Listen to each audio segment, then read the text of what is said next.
কথা বলো। হ্যাঁ আমরা কোথায় যাচ্ছি? কোথায় যাচ্ছি?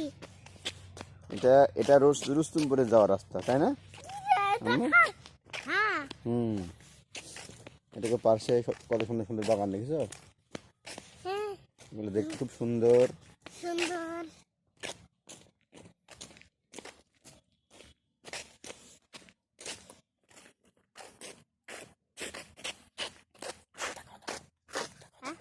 ওটা ঘাটো।